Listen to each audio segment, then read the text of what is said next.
General साहब मैं आपकी तरफ आता हूँ सर। नईम खालिद साहब मैं आपकी तरफ आता हूँ सर।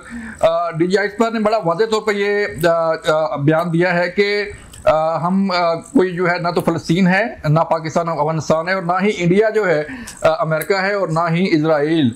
क्या मैसेज है सर? और बताइएगा कौम को कि जब ये सीज फायर एक ये इवेंट जो है वो ख़त्म हो गया, सीज फायर हो गया, लेकिन क्या अब भी जो है वो जंग के खतरात मंडला रहे हैं सर पे, या कुछ दिन ये चलेंगे? जी बहुत शुक्रिया। पहली बात तो ये कि इस जंग में जो हुआ या जो नहीं हुआ, मेरा ख्याल उस पर अभी ज्यादा गुफ्तगू करने की जरूरत नहीं, बहुत बात हो गई। और मैं तो ये कहा करता हूँ कि अब अगर किसी को कोई शक है तो वो इंटरनेशनल मीडिया से रुजू करे, हमसे ना पूछे, वो खुद ब खुद पता चल जाएगा। जो DGISPR ने कहा वो इसलिए हकीकत है कि हम 2 दफा इसका मुजाहरा कर चुके हैं, 2019 में भी और अभी भी, और दोबारा भी अगर कभी होगा तो साफ ज़रा उसी किस्म का मामला होगा। और वो मान भी गए हैं, दुनिया भी मान गई है, भारत भी मान गया है। ये जो बात हो रही थी बार बार कि ये सीज फायर बड़ा कमजोर है, दोबारा वो कोई इस किस्म की हरकत ना करें।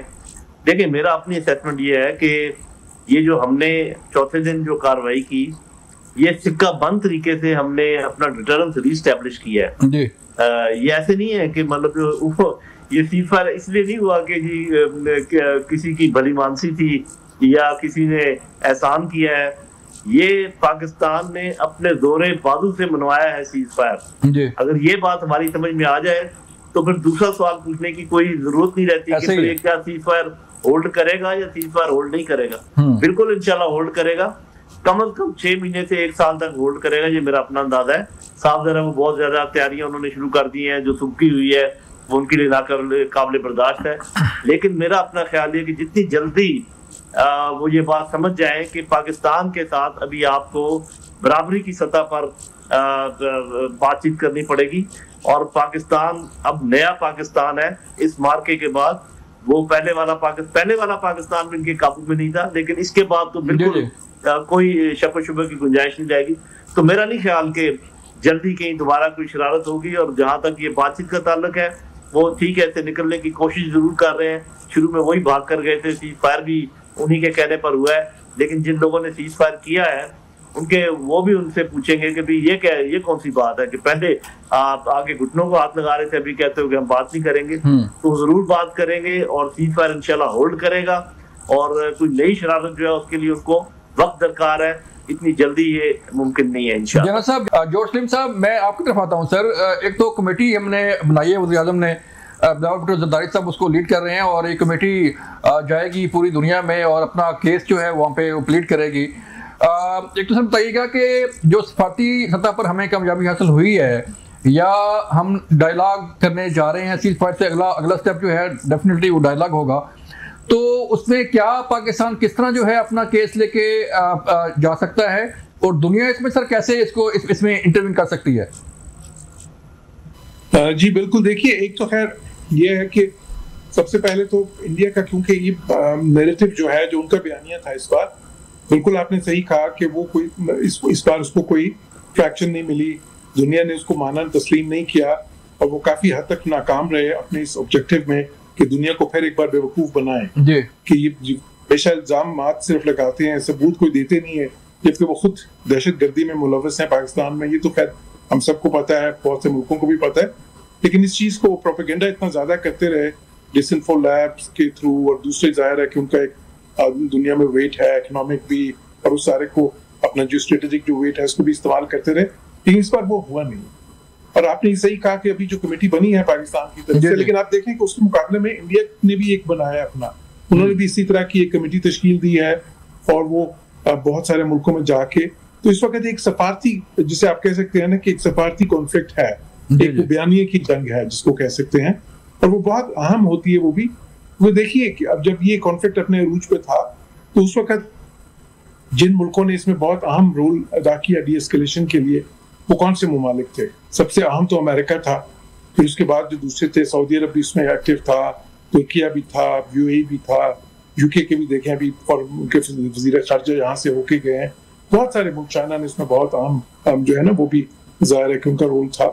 तो इस चीज में ये बहुत जरूरी है। देखें आज की दुनिया में बहुत जरूरी है कि जो आपका नुक्ता नजर है वो दुनिया तक पहुंचे, और जो अगर दुश्मन कोई ऐसा प्रोपेगेंडा करता है, क्योंकि सबसे पहले तो ये होता है ना कि आप पे वो ऐसे इल्जामात लगा देते हैं कि जिससे वो फिर एक जवाब पैदा करते हैं कि जी ये देखें यहाँ पे दहशतगर्द जो है वो तरबियत पा रहे थे या उनके अड्डे थे तो उनको हमने तबाह किया। अब उस जाहिर है कि वो बिल्कुल एक सरासर इल्जाम है, एक झूठा बयानिया है, उसको दुनिया के सामने जो है बयान करना, उसको एक्सपोज करना बहुत जरूरी है।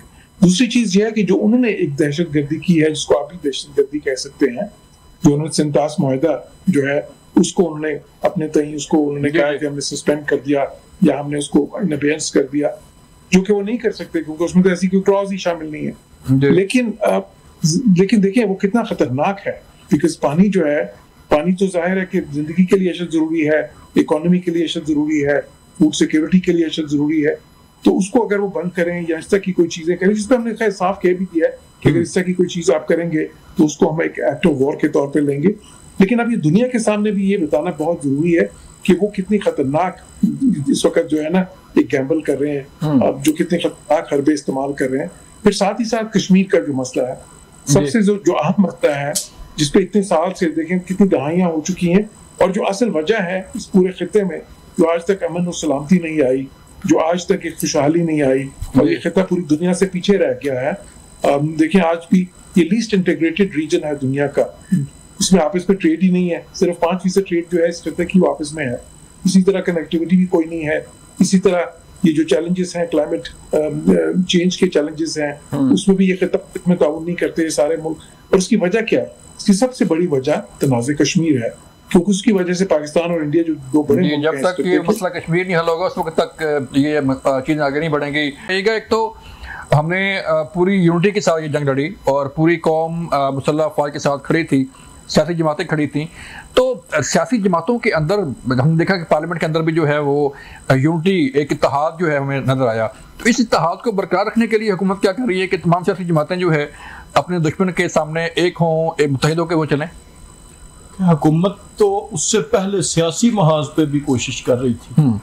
हुकूमत जो मौजूदा है, ये जब अपोजिशन में थी तो तब भी यही कोशिश कर रही थी। उस वक्त हमारा एजेंडा क्या था कि आप मईशत के मैदान के लिए, एक मुआशी जंग के लिए, मुआशी जिहाद के लिए आप इकट्ठे हों। जैसे बाकी हमने ये कभी नहीं कहा कि जो यानी क़यादत एक हो जाए या खुदा न ख्वास्ता सियासी जमातें मर्ज हो जाएं, ये तो नहीं है। इसी तरह अभी भी हुकूमत की ये, और हुकूमत का देखें आपके मुख्तलिफ मामलात पे जहाँ जहाँ इख्तलाफी मौज़ूआत थे, भी इख्तलाफी मामलात थे कि जंग की पीक के दौरान जब जंग शुरू हो रही थी उस वक्त बहुत से लोगों ने ये बातें की, हमारी मुसल्लह अफवाज के खिलाफ प्रोपेगेंडे हुए।